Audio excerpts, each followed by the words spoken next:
Welcome back everyone to my channel Taj eduways online classes. ಈ ವಿಡಿಯೋದಲ್ಲಿ ನಾನು e governance and digital India initiative ಬಗ್ಗೆ ಮಾತಾಡ್ತೀನಿ. ಅಲಾಂಗ್ ವಿತ್ ದಟ್ ಕರ್ನಾಟಕ ಗವರ್ಮೆಂಟ್ ತಗೊಂಡಿರುವಂತಹ ಇ ಗವರ್ನೆನ್ಸ್ ಇನಿಷಿಯೇಟಿವ್ಸ್ ಕೂಡ ಡಿಸ್ಕಸ್ ಮಾಡ್ತೀನಿ. First to understand what is e governance. E governance ಅಂದ್ರೆ ನಮಗೆ ಗೊತ್ತಿದೆ, ಫುಲ್ ಫಾರ್ಮ್ ಎಲೆಕ್ಟ್ರಾನಿಕ್ ಗವರ್ನೆನ್ಸ್ ಅಲ್ವಾ. So as we are learning it in ICT, information and communication ಟೆಕ್ನಾಲಜಿನಲ್ಲಿ ನಾವು ಇದನ್ನ ಮಾತಾಡ್ತಾ ಇರೋದ್ರಿಂದ ಏನರ್ಥ ಇಲ್ಲಿ? ಸೊ ಸಿಂಪಲ್ ನೋಡಿ, ಯಾವಾಗ ಇನ್ಫಾರ್ಮೇಶನ್ ಅಂಡ್ ಕಮ್ಯುನಿಕೇಶನ್ ಟೆಕ್ನಾಲಜಿನ ಗೌರ್ಮೆಂಟ್ ಸರ್ವೀಸಸ್ ಸಿಟಿಸನ್ಸ್ಗೆ, ಬಿಸ್ನೆಸ್ಗೆ ಅಥವಾ ಗೌರ್ಮೆಂಟ್ ಚೆನ್ನಾಗಿ ನಡೀಲಿ ಅಂತ ಪ್ರೊವೈಡ್ ಮಾಡೋದಿಕ್ಕೆ ಯೂಸ್ ಮಾಡ್ತೀವೋ ಅದನ್ನೇ ನಾವು ಇ ಗವರ್ನೆನ್ಸ್ ಅಂತ ಹೇಳುವಂಥದ್ದು. What we are using? We are using of ICT tools, technologies to what andre to deliver government services to government services ಯಾರ್ಯಾರಿಗೆ ಕೊಡ್ತೀವಿ ನೋಡಿ, ಸಿಟಿಸನ್ಸಿಗೆ ಕೊಡಬೇಕು, ಹೌದಾ, ಬಿಸ್ನೆಸಸ್ಗೆ ಕೊಡಬೇಕು, and other arms or other departments of government ಕೊಡ್ಬೇಕಲ್ವಾ. ಸೊ ದಟ್ ಯಾಕೆ ಅಂದ್ರೆ ಇದೆಲ್ಲ ಎಫಿಷಿಯೆಂಟ್ ಆಗಿ ಕೆಲಸ ಮಾಡಲಿ ಅಂತ. ಕರೆಕ್ಟ್, ಗೌರ್ಮೆಂಟ್ ಎಫಿಷಿಯೆಂಟ್ ಆಗಿ ಕೆಲಸ ಮಾಡ್ತಾ ಇದೆ ಅಂದ್ರೆ that means they have adapted e governance. Actually e governance ನ ಫಸ್ಟ್ ಅಡಾಪ್ಟ್ ಮಾಡ್ಕೊಂಡಿದ್ದು Karnataka state. We should proudly say that. So ಇಲ್ಲಿ ಇಂಡಿಯಾದಲ್ಲಿ ಅಂತ ಬಂದಾಗ, okay, so what are the objectives of e governance ಅಂತ ಬಂದಾಗ, first is to promote the transparency. Transparency ಅಂದ್ರೆ ಏನು? ನಾವು ಗೌರ್ಮೆಂಟ್ ಏನೇ ಕೆಲಸ ಮಾಡ್ತಾ ಇದೆಯೋ ಅದೆಲ್ಲ ಎಲ್ರಿಗೂ ಗೊತ್ತಿರಲಿ ಅಂತ, ರೈಟ್? ಅದನ್ನೇ ಟ್ರಾನ್ಸ್ಪರೆನ್ಸಿ ಅಂತ ಹೇಳುವಂಥದ್ದು. ಅಕೌಂಟೆಬಿಲಿಟಿ ಇನ್ ಗವರ್ನೆನ್ಸ್, ಗೌರ್ಮೆಂಟ್ ಮಾಡುವಂತ ಕೆಲಸ, ಓಕೆ, ಗವರ್ಮೆಂಟ್ ರೂಲ್ಸ್ ರೆಗ್ಯುಲೇಷನ್ಸ್ ಅದ್ರ ಬಗ್ಗೆ ಎಲ್ಲ ವಿಚಾರಗಳು ಗೊತ್ತಿರಲಿ. ಯಾವ್ದಾವ್ದು ವಿಚಾರಗಳನ್ನ ಸಿಟಿಸನ್ಸ್ಗೆ ತಿಳ್ಕೊಳ್ಳುವ ಹಕ್ಕಿದೆಯೋ ಅದೆಲ್ಲ ಗೊತ್ತಿರಲಿ ಅನ್ನೋ ಕಾರಣಕ್ಕೆ, ಬಿಸ್ನೆಸ್ಗಳಿಗೆ ತಿಳ್ಕೊಳ್ಳೋ ಹಕ್ಕಿದೆಯೋ ಅದು ಅವ್ರಿಗೆ ಗೊತ್ತಿರಲಿ. ಯಾವುದೇ ರೀತಿಯಾದಂತಹ ಏನೋ ಇಂಪಾರ್ಟೆಂಟ್ಲಿ ಕರಪ್ಷನ್ಸ್ ರೆಡ್ಯೂಸ್ ಆಗಲಿ ಅಂತ, ಎಲಿಮಿನೇಟ್ ಮಾಡಬೇಕು. ಕರಪ್ಷನ್ಸ್ ಅಂದ್ರೆ ಮೈಟ್ ಬಿ ಅದು ಸಾಧ್ಯ, ಬಟ್ ಈಗ ಸದ್ಯ 2025 ನಲ್ಲಿ ಸಾಧ್ಯ ಇಲ್ಲ. ಇನ್ನೊಂದು 10 ವರ್ಷ ಆದ್ಮೇಲೆ ಎಲ್ಲಾ ಕಡೆ ಆರ್ಟಿಫಿಷಿಯಲ್ ಇಂಟೆಲಿಜೆನ್ಸ್ ಯಾವಾಗ ಅಡಾಪ್ಟ್ ಮಾಡ್ಕೊಂತಾರ ಎಲ್ಲಾ ಕಡೆ ಆಟೋಮೆಟಿಕ್ ಆಗಿ ಕರಪ್ಷನ್ ಅನ್ನೋದು ಎಲಿಮಿನೇಟೇ ಆಗ್ಬಿಡುತ್ತೆ ಅಂತ ಅನ್ಸುತ್ತೆ. ಬಟ್ ಈಗ ಸದ್ಯಕ್ಕೆ ಆ ಕರಪ್ಷನ್ ಅನ್ನ ರೆಡ್ಯೂಸ್ ಮಾಡೋದಕ್ಕೆ ಎಲೆಕ್ಟ್ರಾನಿಕ್ ಗವರ್ನೆನ್ಸ್ ನ ಯೂಸ್ ಮಾಡ್ತಾ ಇದ್ದಾರೆ. ಆದಷ್ಟು ಬೆಟರ್ ಸರ್ವಿಸಸ್ ನ ಗೌರ್ಮೆಂಟ್ ಕಡೆಯಿಂದ ಕೊಡುವಂತ ಸರ್ವಿಸಸ್ ಏನಿದೆ ಸಿಟಿಸನ್ಸ್ಗೆ, ಬಿಸ್ನೆಸ್ಗೆ ಅಥವಾ ಬೇರೆ ಗೌರ್ಮೆಂಟ್ ಡಿಪಾರ್ಟ್ಮೆಂಟ್ಸ್ಗೆ, ಅದೆಲ್ಲ ಬೆಟರ್ ಸರ್ವಿಸಸ್ ಕೊಡುವಂತಾಗ್ಲಿ. ಆಮೇಲೆ ಸಿಟಿಸನ್ ಪಾರ್ಟಿಸಿಪೇಷನ್ ಇದು ಪದ ತುಂಬಾ ಇಂಪಾರ್ಟೆಂಟ್. ಇನ್ ಡಿಸಿಷನ್ ಮೇಕಿಂಗ್ ಆಗ್ಲಿ, ಗೌರ್ಮೆಂಟ್ ತಗೊಳ್ಳುವಂತ ಡಿಸಿಷನ್ಸ್ ಅಲ್ಲಿ ಸಿಟಿಸನ್ಸ್ ಕೂಡ ಪಾರ್ಟಿಸಿಪೇಟ್ ಮಾಡುವಂತದ್ದಾಗ್ಲಿ ಅನ್ನೋದಕ್ಕೋಸ್ಕರ ಈ ಗವರ್ನೆನ್ಸ್ ಮಾಡ್ತಾ ಇದ್ದಾರೆ. ಏನೇನು ಎಕ್ಸಾಂಪಲ್ಸ್ ನೋಡಿ. ಎಕ್ಸಾಂಪಲ್ಸ್ ಅಂದ್ರೆ, ಈಗ ನಾವೇನು ಆನ್ಲೈನ್ ಪಾಸ್ಪೋರ್ಟ್ ಅಪ್ಲಿಕೇಶನ್ಸ್ ಎಲ್ಲ ಆಗ್ತಾ ಇದೀವಿ,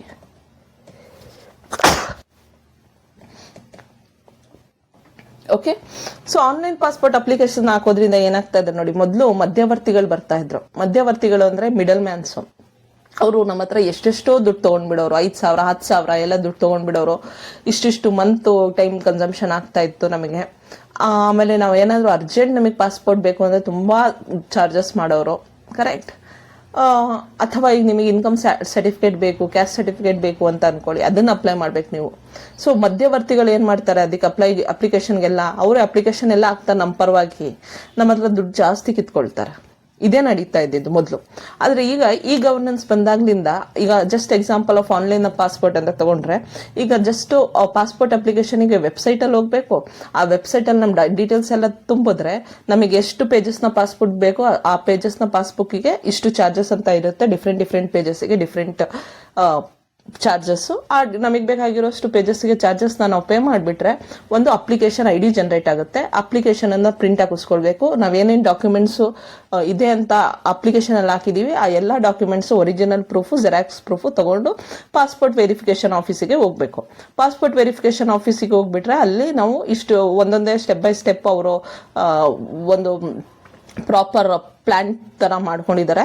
ಆ ಪ್ಲಾಂಟ್ ಅಂದ್ರೆ ಒಂದು ಅರೇಂಜ್ಮೆಂಟ್ ಮಾಡ್ಕೊಂಡಿದ್ದಾರೆ. ಅರೇಂಜ್ಮೆಂಟ್ ಅಲ್ಲಿ ನಾವೆಲ್ಲ ವೆರಿಫಿಕೇಶನ್ ಪ್ರೋಸೆಸ್ ನ ಮುಗಿಸಿದ್ಮೇಲೆ ಆಟೋಮೆಟಿಕ್ ಆಗಿ ಸ್ವಲ್ಪ ದಿನ ಆದ್ಮೇಲೆ ಪೊಲೀಸ್ ವೆರಿಫಿಕೇಶನ್ ಆಗುತ್ತೆ. ನಮ್ಮ ಮನೆ ಹತ್ರ ಬರ್ತಾರೆ, ಅವರು ಚೆಕ್ ಮಾಡ್ಕೊಂಡು ಹೋಗ್ತಾರೆ. ಎಲ್ಲ ಸರಿ ಇದೆ ಅಂದ್ರೆ we don't need to worry, passport ನಮ್ಮ ಮನೆಗೆ ಬಂದು ತಲುಪುತ್ತೆ. ಸೊ ಎಷ್ಟು ಕ್ಲಿಯರ್ ಆಗಿ ಪಾಸ್ಪೋರ್ಟ್ ಅಪ್ಲೈ ಮಾಡುವಂಥದ್ದು ಈಸಿಫೈ ಆಗೋಯ್ತು ನೋಡಿ. ಈಗ ಮಿಡಲ್ ಮ್ಯಾನ್ಸ್ ಇಲ್ಲ. ಪಾಸ್ಪೋರ್ಟು 1,000 ರೂಪಾಯಿಗೆ 2,000 ರೂಪಾಯಿಗೆಲ್ಲ ಅಪ್ಲೈ ಆಗೋ ರೀತಿ ಆಗೋಗಿದೆ.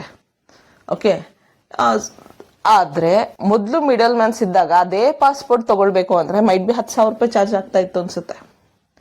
So this is what is happening because of e governance. ಅಷ್ಟೇ ಅಲ್ಲ, ಇನ್ಕಮ್ ಟ್ಯಾಕ್ಸ್ ನಾವೇ ಇ ಫೈಲಿಂಗ್ ಮಾಡ್ಕೊಳ್ತೀವಿ, ಕರೆಕ್ಟಾ?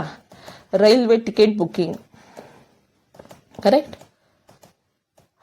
ರೈಲ್ವೆ ಟಿಕೆಟ್ ಬುಕ್ಕಿಂಗ್ ನೋಡಿ, IRCTC ಅಂತ ವೆಬ್ಸೈಟ್ ಇದೆ ನೋಡಿ, ಅಪ್ಲಿಕೇಶನ್ ಇದೆ, ಅದರಲ್ಲಿ ಹೋಗಿ ನಾವು ಈಸಿಯಾಗಿ ಬುಕ್ ಮಾಡ್ಕೊಳ್ಬೋದು.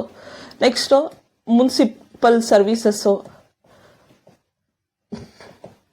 ನಾನು ಆಗ್ಲೇ ಹೇಳಿದೆ, if you want caste certificate, income certificate, we want to apply for any Aadhaar card or everything we can do online nowadays. Okay, that is what we call it as e governance. So ಈಗ ಇದಾದ್ಮೇಲೆ E governance ಬಗ್ಗೆ ನಿಮಗೆ ಗೊತ್ತಾಗಿದೆ. Major ಆಗಿ ನಮಗೆ ಇನ್ನೊಂದು topic ಏನು ಇಲ್ಲಿ ಅಂದ್ರೆ ಡಿಜಿಟಲ್ ಇಂಡಿಯಾ ಮಿಷನ್ ಬಗ್ಗೆ ಗೊತ್ತಿರಬೇಕು.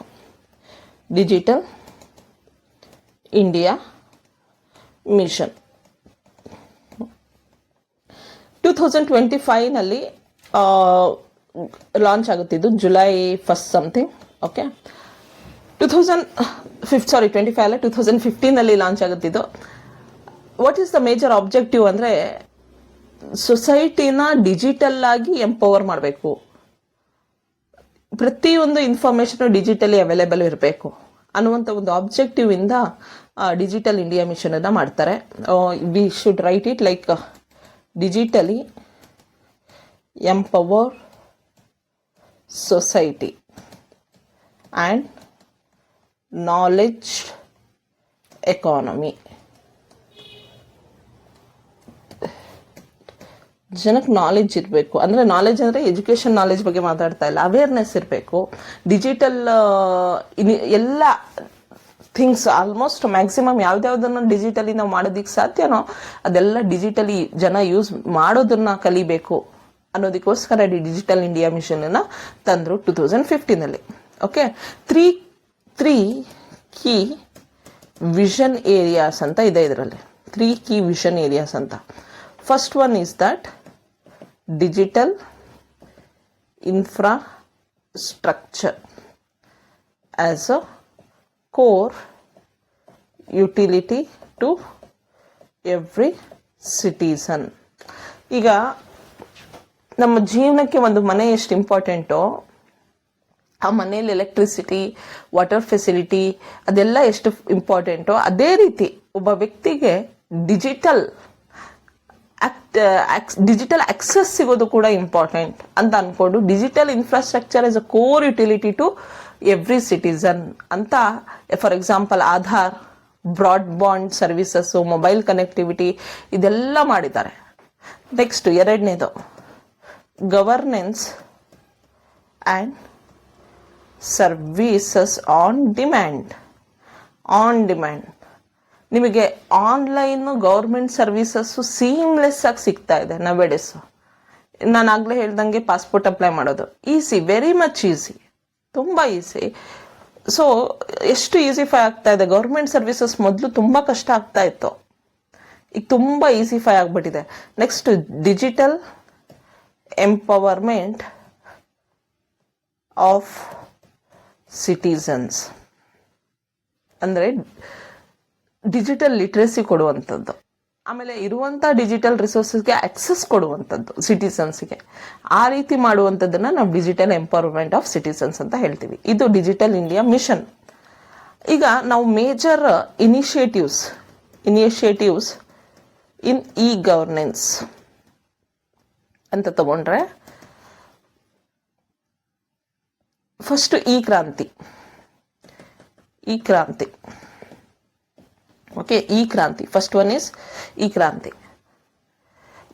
Online government services relating to health, education, agriculture ಎಲ್ಲ ಕೂಡ ಈ ಕ್ರಾಂತಿ ವೆಬ್ಸೈಟಲ್ಲಿ ಸಿಗುತ್ತೆ ನಿಮಗೆ. ಗೌರ್ಮೆಂಟ್ ಕಡೆಯಿಂದ ಏನು ಸರ್ವಿಸಸ್ ಇದೆಯೋ ಅದು. ನೆಕ್ಸ್ಟ್ ಈ ಹಾಸ್ಪಿಟಲಲ್ಲಿ ನೀವು ಆನ್ಲೈನ್ ರಿಜಿಸ್ಟ್ರೇಷನ್ ಮಾಡ್ಬೋದು, ಅಪಾಯಿಂಟ್ಮೆಂಟ್ ಬುಕ್ಕಿಂಗ್ ಮಾಡ್ಬೋದು, ಮೆಡಿಕಲ್ ರಿಪೋರ್ಟ್ಸ್ ಅಪ್ಲೋಡ್ ಮಾಡ್ಕೊಳ್ಬೋದು. ಮೆಡಿಕಲ್ ರಿಪೋರ್ಟ್ಸನ್ನು ಡಾಕ್ಟರ್ಸ್ಗೆ ಕಳಿಸಿ ಅವ್ರ ಕಡೆಯಿಂದ ಒಂದ್ಸಲಿ ಏನಂತೀವಿ ನಾವು, ಅವ್ರ ಕಡೆಯಿಂದ ಒಂದು ಒಪಿನಿಯನ್ ತಗೊಳ್ಬೋದು. Okay, next third one is ಈ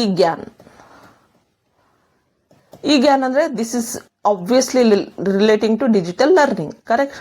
ಇದು ಇಂಪಾರ್ಟೆಂಟ್ ಅಲ್ವಾ, ಯಾಕಂದ್ರೆ we are speaking about teaching.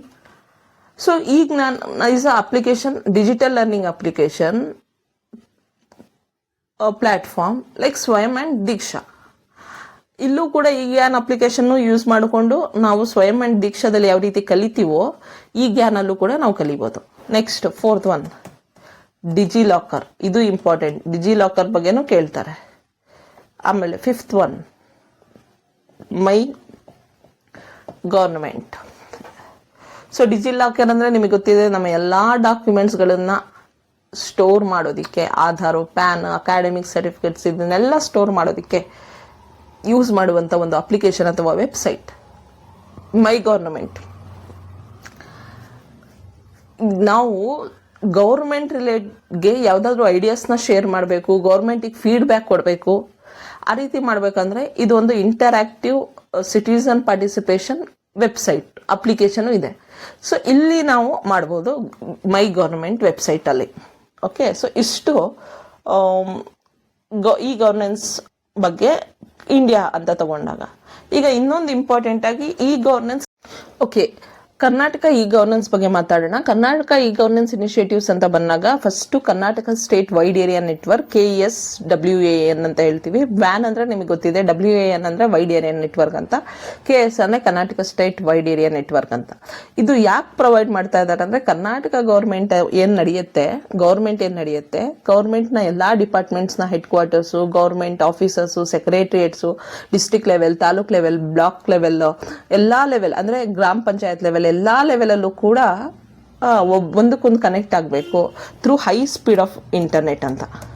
High speed internet. Okay, ಇಲ್ಲೇನಾಗುತ್ತೆ ಅಂದರೆ ಸೆಕ್ಯೂರ್ ಕಮ್ಯುನಿಕೇಷನ್ ಇರುತ್ತೆ.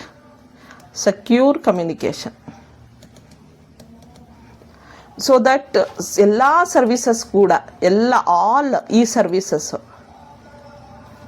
Across government departments can be delivered properly with security.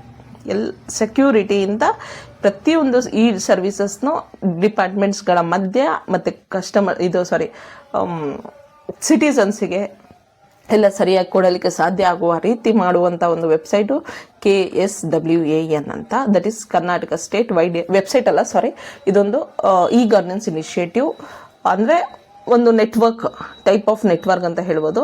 ನಾವು ಟೈಪ್ಸ್ ಆಫ್ ನೆಟ್ವರ್ಕ್ ಓದಿದ್ದೀವಿ, ಲ್ಯಾನ್, ವ್ಯಾನು, ಅದೆಲ್ಲ. ಅದರಲ್ಲಿ ಕರ್ನಾಟಕ ಸ್ಟೇಟ್ ಲೆವೆಲಲ್ಲಿ ಇವರು ಗೌರ್ಮೆಂಟ್ ಅವರು ಮಾಡ್ಕೊಂಡಿರುವಂಥ ಒಂದು ಕೈಂಡ್ ಆಫ್ ನೆಟ್ವರ್ಕ್, ಅದನ್ನು ನಾವು KSWAN ಅಂತ ಹೇಳ್ತೀವಿ. ನೆಕ್ಸ್ಟ್ ಇನ್ನೊಂದು ಭೂಮಿ ಪ್ರಾಜೆಕ್ಟ್.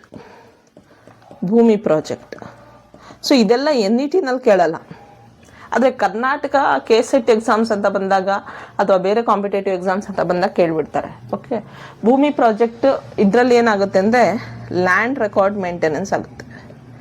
ಇಷ್ಟು ಗೊತ್ತಿರಲಿ. ಓಕೆ, ಲ್ಯಾಂಡ್ ರೆಕಾರ್ಡ್ಸ್, ಎಸ್ಪೆಷಲಿ ಫಾರ್ಮರ್ಸಿಗೆ records of right, tenancy, crops ಬಗ್ಗೆ ಎಲ್ಲ ಈಸಿಯಾಗಿ ಇನ್ಫಾರ್ಮೇಷನ್ ಸಿಗಲಿ ಅಂತ ಭೂಮಿ ಪ್ರಾಜೆಕ್ಟನ್ನು ಮಾಡಿದ್ದಾರೆ. ಇಲ್ಲಿ ಎಜುಕೇಷನ್ ರಿಲೇಟೆಡ್ ಆಗಿರೋದ್ರಿಂದ ನಾವು ಜಾಸ್ತಿ ಇದನ್ನ ಫೋಕಸ್ ಮಾಡ್ತಾ ಇಲ್ಲ. ಖಜಾನೆ ಆ್ಯಂಡ್ ಖಜಾನೆ 2. ಖಜಾನೆ ಅಂದರೆ ಗೊತ್ತಿದೆ ನಮಗೆ, ಟ್ರೆಷರಿ ಮ್ಯಾನೇಜ್ಮೆಂಟ್ ಸಿಸ್ಟಮ್ ಅದು. ಓಕೆ, 2001ನಲ್ಲಿ ಖಜಾನೆ ಅಂತ ಮಾಡ್ತಾರೆ, 2014ನಲ್ಲಿ ಖಜಾನೆ 2 ಅಂತ ಮಾಡ್ತಾರೆ. ಎಲ್ಲ online treasury management system. State government related finances, receipts, payments ಎಲ್ಲ ಎಲೆಕ್ಟ್ರಾನಿಕಲಿ ಮಾಡ್ತಾರೆ. ಈವನ್ ನಮಗೆ ಸ್ಯಾಲ್ರಿ ಬರೋದು ಕೂಡ ಖಜಾನೆಯಿಂದಾನೆ. ಓಕೆ, ಗೌರ್ಮೆಂಟ್ ಎಂಪ್ಲಾಯೀಸ್ಗೆ. Okay, Sakala that is time bound service delivery act. ಅಂದರೆ ಸಕಾಲ ಅಂದರೆ ಕನ್ನಡದಲ್ಲಿ ಆದಷ್ಟು ಬೇಗ ಅಂತ ಅರ್ಥ, ಇಮಿಡಿಯೇಟ್ಲಿ ಅಂತ ಅರ್ಥ. ಇದು 2012ರಲ್ಲಿ ಲಾಂಚ್ ಮಾಡ್ತಾರೆ, 2012. ಅಂದರೆ ಏನಕ್ಕೆ ಲಾಂಚ್ ಮಾಡ್ತಾರೆ ಇದು ಅಂದರೆ 2012ಅಲ್ಲಿ ಸಿಟಿಸನ್ಸಿಗೆ ಬೇಕಾಗಿರುವಂಥ ಸರ್ವಿಸಸ್ ಏನಿದೆ ಅದೆಲ್ಲ ಬೇಗ ಸಿಗಲಿ ಅವರಿಗೆ. ತುಂಬ ವರ್ಷಗಳ ಕಾಲ ಅವ್ರು ಕಾಯಬಾರ್ದು. ಈಗ ನೀವೇನೋ ಒಂದು ಸ್ಕಾಲರ್ಶಿಪ್ಪಿಗೆ ಅಪ್ಲೈ ಮಾಡ್ತೀರಾ, quick time bomb S S P ಸ್ಕಾಲರ್ಶಿಪ್ಪಿಗೆ ಅಪ್ಲೈ ಮಾಡಬೇಕು ಅಂದರೆ ಸ್ಟೂಡೆಂಟ್ಸು ಸಕಾಲ ವೆಬ್ಸೈಟ್ ಯೂಸ್ ಮಾಡ್ಕೊಂಡು ಅದ್ರ ಥ್ರೂ ಅಪ್ಲೈ ಮಾಡ್ಬೋದು. ನಾವು ಏನಾದರೂ ಅಪ್ಲೈ ಮಾಡ್ಬೋದು ಅಂದ್ರೂ ಸಕಾಲ ವೆಬ್ಸೈಟ್ಸ್ಗಳಲ್ಲಿ ತುಂಬ ಆಲ್ಮೋಸ್ಟು 1000+ ಸರ್ವಿಸಸ್ ಸಿಗುತ್ತೆ. Revenue department, transport department, education department, ಎಲ್ಲ ಡಿಪಾರ್ಟ್ಮೆಂಟ್ಗಳದ್ದು ಸರ್ವಿಸಸ್ಸು ಸಿಗುತ್ತೆ. ಸೊ ಇಲ್ಲಿ ಏನಾಗುತ್ತೆ ಅಂದರೆ ಒಂದು guarantee of service delivery number ಕೊಡ್ತಾರೆ ಸಕಾಲದಲ್ಲಿ. ಆ ನಂಬರನ್ನು GSC ಅಂತ ಹೇಳ್ತೀವಿ. ಸೊ ಆ ನಂಬರ್ ನಮಗೆ ನಾವು ಅಪ್ಲಿಕೇಶನ್ ಹಾಕಿದ ತಕ್ಷಣ GSC ನಂಬರ್ ಅಂತ ಜನ್ರೇಟ್ ಆಗುತ್ತೆ. ಮತ್ತೆ ಹೇಳ್ತೀನಿ ಗ್ಯಾರಂಟಿ ಆಫ್ ಸರ್ವಿಸ್ ಡೆಲಿವರಿ ಅಂತ. ಓಕೆ, ಇಲ್ಲಿ ಡಿ ಇಲ್ಲ ಆದರೂ ಕೂಡ ನಮಗೆ ನೆನಪಿರಬೇಕು guarantee of service delivery number ಅಂತ. ಆ ನಂಬರ್ ತೊಗೊಂಡು ನಾವು ನಮ್ಮ ಅಪ್ಲಿಕೇಶನ್ ಎಲ್ಲಿಗೆ ಹೋಗಿದೆ, ಎಷ್ಟು ದಿನದಲ್ಲಿ ಬರುತ್ತೆ ಅದೆಲ್ಲ ನಾವು ಟ್ರ್ಯಾಕ್ ಮಾಡ್ತಾ ಇರ್ಬೋದು. Sakala is a important website. Another important website is Seva Sindhu portal. ಎಲ್ಲ ಡಿಪಾರ್ಟ್ಮೆಂಟ್ ಸರ್ವಿಸಸ್ಸು, ಕರ್ನಾಟಕದಲ್ಲಿರುವಂತಹ ಎಲ್ಲ ಡಿಪಾರ್ಟ್ಮೆಂಟ್ ಸರ್ವಿಸಸ್ನು ಒಂದು ಕಡೆ ಹಾಕಿ ಸಿಂಗಲ್ ವಿಂಡೋ ಪೋರ್ಟಲ್ ಮಾಡಿದ್ದಾರೆ.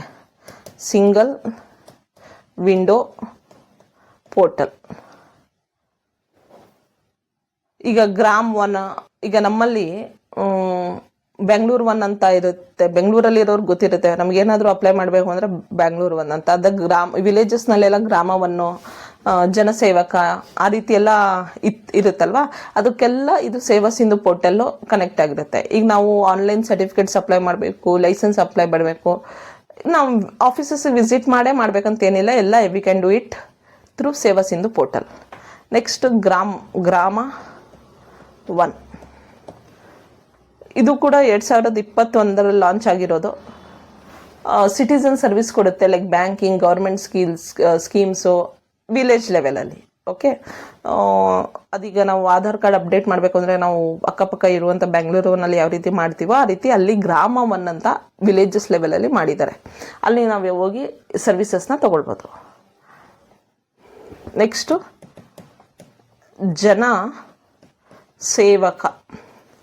ಜನಸೇವಕ doorstep delivery of services.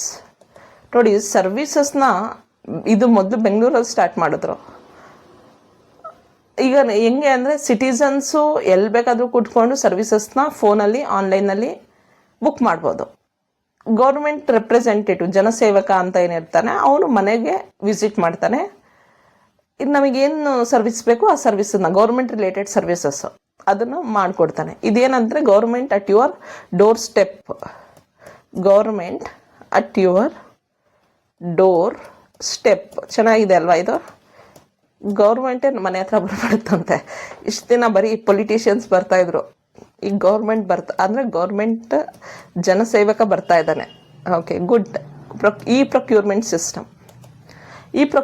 System ಈಗ ಗೌರ್ಮೆಂಟ್ ಏನು ಟೆಂಡರ್ಸು ಎಲ್ಲ ಪ್ರೊಕ್ಯೂರ್ಮೆಂಟ್ ರಿಲೇಟೆಡ್ ಟೆಂಡರ್ಸ್ ಎಲ್ಲ ಕೊಡುತ್ತೆ, ಅದೆಲ್ಲರಿಗೂ ಎಲ್ರಿಗೂ ಆಕ್ಸೆಸ್ ಆಗಲಿ, ಯಾರು ಬೇಕಾದರೂ ಅದಕ್ಕೆ ಅಪ್ಲಿಕೇಶನ್ ಹಾಕ್ಬೋದು. ಯಾರು ಎಫಿಷಿಯೆಂಟ್ ಆಗಿರುತ್ತೋ, ಯಾವ ಆರ್ಗನೈಸೇಷನ್ನು, ಯಾವ ಬಿಸ್ನೆಸ್ಸು ಆ ಟೆಂಡರ್ನ ಚೆನ್ನಾಗಿ ಒಳ್ಳೆ ಕೊಟೇಶನ್ ಕೊಟ್ಟು ಕಡಿಮೆ ಪ್ರೈಸಿಗೆ ಒಳ್ಳೆ ಕ್ವಾಲಿಟಿನ ಕೊಡೋದಕ್ಕೆ ಸಾಧ್ಯ ಆಗುತ್ತೆ. ಪ್ರೊಕ್ಯೂರ್ಮೆಂಟ್ಸ್ನ ಗೌರ್ಮೆಂಟಿಗೆ ಅವಶ್ಯಕತೆ ಇರುವಂಥದ್ದನ್ನು ಅಂತಹ ಕಂಪನಿಗೆ ಸಿಗುತ್ತೆ. ಇದರಿಂದ ಕರಪ್ಷನ್ ಕಡಿಮೆ ಆಗುತ್ತೆ, ಪ್ರೋಸೆಸ್ ಸ್ಪೀಡ್ ಆಗುತ್ತೆ, ಆಮೇಲೆ ಪಬ್ಲಿಕ್ ಮನಿ ಕೂಡ ಸೇವ್ ಆಗುತ್ತೆ ಅಲ್ವಾ. ನೆಕ್ಸ್ಟು 9th ಒನ್, ಈ ಜನಸ್ನೇಹಿ ಆ್ಯಂಡ್ ಈ ಡಿಸ್ಟಿಕ್ ಪ್ರಾಜೆಕ್ಟ್ಸ್. ಈಗ ನಮಗೆ caste, income and residence certificates ಬೇಕು ಅಂದರೆ ಈ ಜನಸ್ನೇಹಿ, ಇದನ್ನೆಲ್ಲ ಒಂದು ಸಿಂಗಲ್ ಆನ್ಲೈನ್ ಸಿಸ್ಟಮಿಗೆ ಮಾಡುವಂಥದ್ದು ಈ ಡಿಸ್ಟಿಕ್.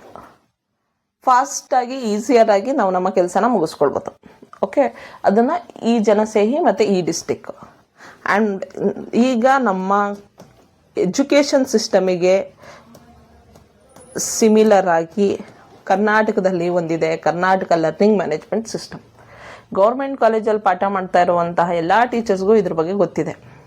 ಕರ್ನಾಟಕ ಲರ್ನಿಂಗ್ ಮ್ಯಾನೇಜ್ಮೆಂಟ್ ಸಿಸ್ಟಮಲ್ಲಿ ಏನು ಮಾಡಿದ್ದಾರೆ, ಎಲ್ಲ ಯೂನಿವರ್ಸಿಟೀಸ್ನ, all universities, correct, all subjects, government ಕಾಲೇಜಲ್ಲಿ ಪಾಠ ಮಾಡ್ತಾ ಇರುವಂತಹ ಟೀಚರ್ಸ್ಗಳಿಂದ ಪಾಠ ಮಾಡಿಸಿ videos, study material, PPTs, MCQs, question banks ಇದನ್ನೆಲ್ಲ ಮಾಡಿಸಿ LMS ಅಲ್ಲಿ ಅಪ್ಲೋಡ್ ಮಾಡಿದ್ದಾರೆ.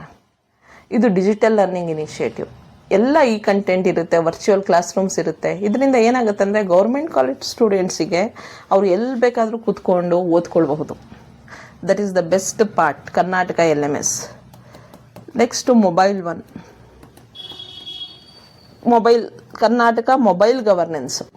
ಮೊಬೈಲ್ ಒನ್ ಅನ್ನೋದು ಕರ್ನಾಟಕ ಮೊಬೈಲ್ ಗವರ್ನೆನ್ಸ್.